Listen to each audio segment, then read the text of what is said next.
Salve, sono Iris Giacomello, sono la referente dell'associazione PRG Group del Friuli Venezia Giulia. Mi occuperò di fare eventi per promuovere la PRG Group attraverso la beneficenza.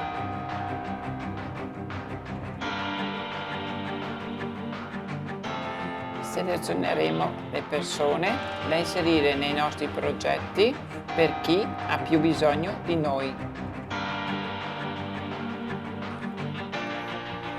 Iscrivetevi con noi attraverso la PRG Group, così noi possiamo aiutarvi nel mondo del lavoro.